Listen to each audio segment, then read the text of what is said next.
Grabe, ang init talaga. Ito yung pawis, ang sarap matulog. Mainit. Yung nararamdaman mo sa init is inaantok. Pero yung init na yan, masakit ang ulo. Kaya meron ako nito, massage rub. So kung mga gusto niyo magpamassage, gamitin para sa inyo.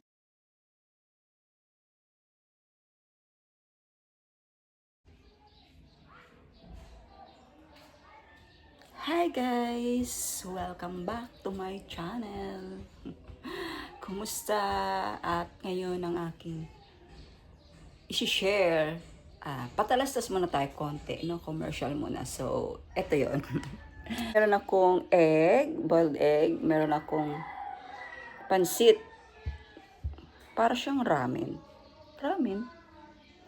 Hindi, ano yan? Kalimutan ko tawag dito. Siyempre, hindi mawawala ang coffee, guys. Actually, ang aking isi-share today is tara! Mag-review lang tayo nito.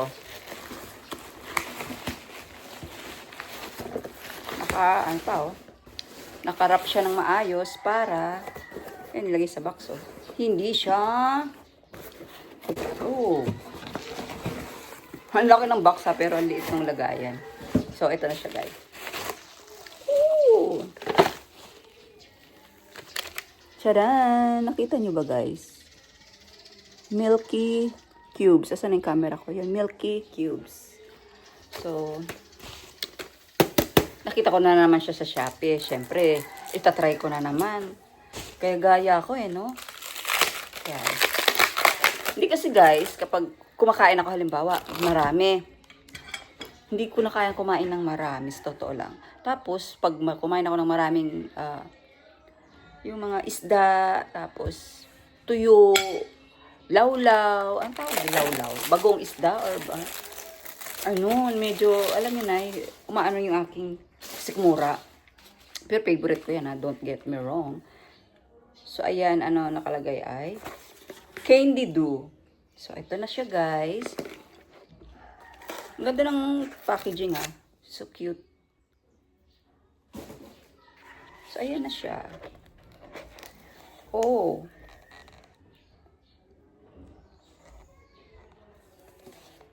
Amoy, ang bango.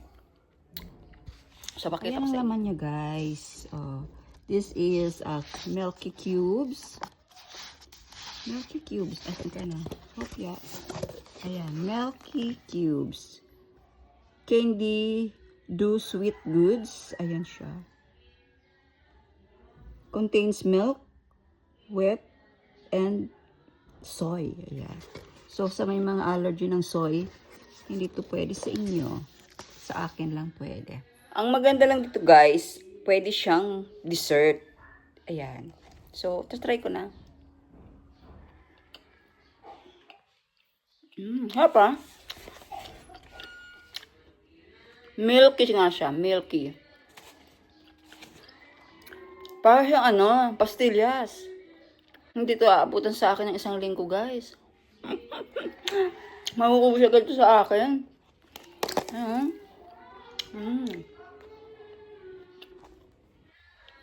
I love sweets. Pero, sa kape ko, hindi ako naglalagay ng asukal. Ang kulit, no? Mahilig ako sa pero nabos-bosan ko na. Mahilig ako sa chocolate. Masarap siya. Okay siya pang dessert. Siyempre, guys, the best pa rin ang egg. The best pa rin ang source of protein. Diba? Hindi mo na ilagay sa ref. Itatabi mo na lang siya nakaganito. Para pastillas. Masarap. Okay. Bili ko siya sa halagang 150. Hi guys. Sobrang init. Grabe din yung mukha ko. Haggard. Ang init, sakit sa ulo. Kaya meron ako nito. Tinan nyo dito ko. Parang ewan. Lavender flavor. Scent. Lavender scent.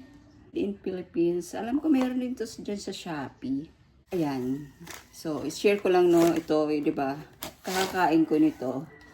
Hindi naman siya ganun katamis. O, tinanong, sabi ko na nga ba, hindi ako. Kahapon lang to dumating. So, grabe pawis. Nag-order ako ng siyempre, paghahandaan ko na yung aking, tag-ulan. Malapit na magmayo, guys. Pinaghandaan ng tag-ulan. So, nag-order ako ng jacket. Pero kailangan ko siyang labahan. So, ito munang red. Small size. Medium. Meron siyang pocket dito. Pati dito. Oh, actually design. Astig. Red talaga pinili no? So, ayan siya guys.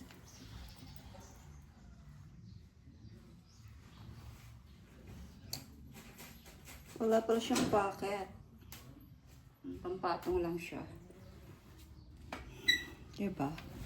Saka eto. Size niya ay small to medium. Kasi yun ang size ko. So yung zipper niya is maganda. Ay, maganda kasi may pocket. Ga-upload ako guys ng mga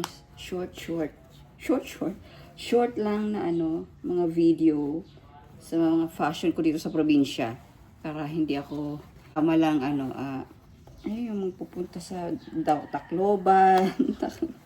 Kasi pag ka dito, di ba? Hindi na lang. Sarap kasi. Hindi siya milky, pero hindi siya ganun ka-sweet. Kaya nga may sugar siya. Naubos na. Ito talaga yung aking for this video eh. Hali ko lang to para medyo humaba-haba yung aking i-upload. Para ngayong tag-ulan. Yeah. So guys, kung nagustuhan niyo po itong aking video ngayon, please give it a thumbs up. At subscribe na po kayo sa mga hindi pa subscribe sa aking channel. Don't forget, Jesus loves you and God bless everyone until my next video. Yun lang guys. I hope nagustuhan niyo yung akin. Pero mas bet ko tong red. Pang tag-ulan ko.